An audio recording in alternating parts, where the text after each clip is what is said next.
Why didn't you become Orthodox, Steve? Because obviously we in the Orthodox share many views. The papacy is a bit different, of course. But I can see today, what's funny is we forget that there's mess wherever there's humans. Yes. I think we in the Catholic Church today, we look at our church, we see the divisions in our church that maybe we weren't aware of 10, 20 years ago. It's scandalizing to us. And we look around for some other escape hatch, that we can. So some people are looking at Orthodoxy. Of course, if it doesn't take you too long, go to a few Orthodox Facebook forums, and you'll see that there's so much division and backbiting, infighting there, just like there is everywhere else. But no doubt, people are looking at Orthodoxy because they want the tradition without the baggage of Catholicism, or at least that's how they see it.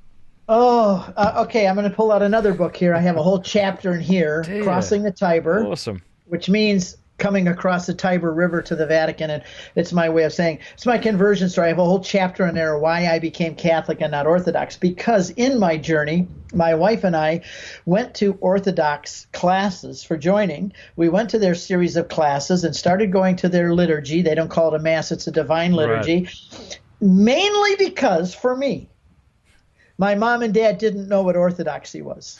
Yeah. They thought they knew what Catholicism was. If I came home and said, Mom and Dad, Janet and I are joining, I would have even put in an evangelical Orthodox church just to help them over the hurdle. Yeah. We're going to join an Orthodox church. My mom and dad says, oh, good. Where do they meet? If I say I'm going to become a Catholic, they're going to say, you heretic, you. So it was easier for us to think going Orthodox. Plus, they don't have the whole idea of the Pope. Mm-hmm. And I was raised to hate the idea of the Pope. Then I could become an Orthodox Christian, have the 7 sacraments. My mom and dad didn't know what it was, so they would have accepted it easier. They didn't have a Pope. But then I started to think, wait a minute, it is very parochial. In other words, there is no such thing as the Orthodox Church. It's often said that that is a misnomer. There are Orthodox churches. There is no Orthodox Church. You have the Bulgarian Orthodox Church, the Romanian, the Greek, the Russian Orthodox Church, and they are all separate churches based on ethnic origins. Caesaropapism, since we're talking about the Pope, these have their governments are the head of their church. This is what happened is that it became where the Orthodox, it was the Caesar, or the Roman emperor was the head of the church.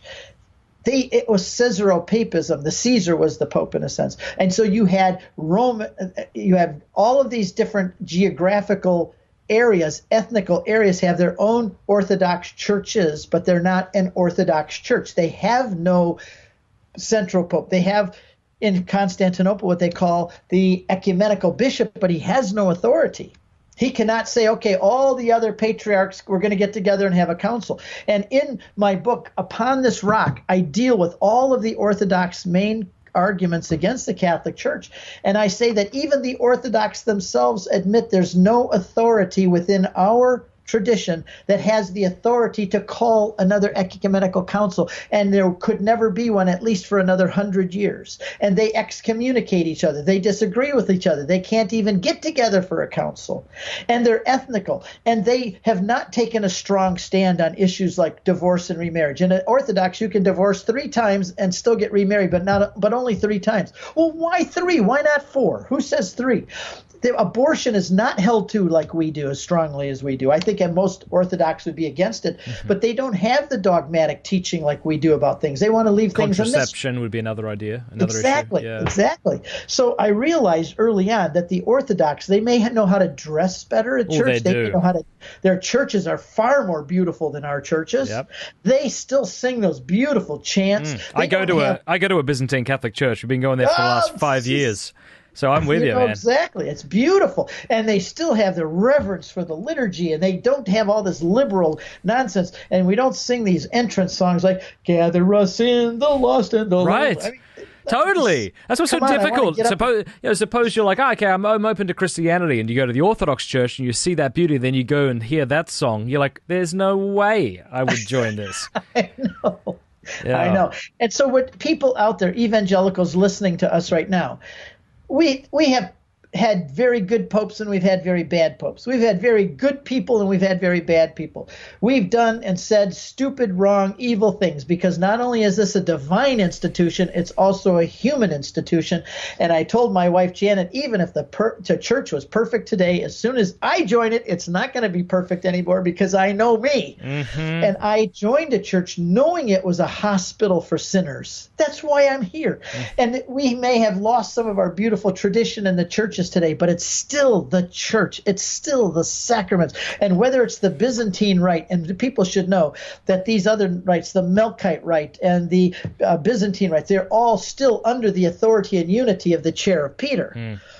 Even though we have different styles, or let's say different rites of worship, we're all celebrating the same 7 sacraments. We still all have scripture and tradition. We still have priest, deacon, and bishops. We still have a veneration for Mary, and she's assumed into heaven. All those things we share in common with the Orthodox.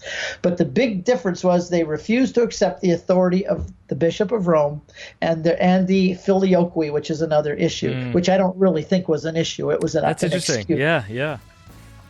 Thank you for watching this clip. You can click here to watch the full episode. And I want to say a big thanks to our sponsors and to our amazing patrons for making all of this possible. Please do us a favor before you go. Click that subscribe button and then the bell. And that way YouTube will be forced to let you know every time we put out a new episode.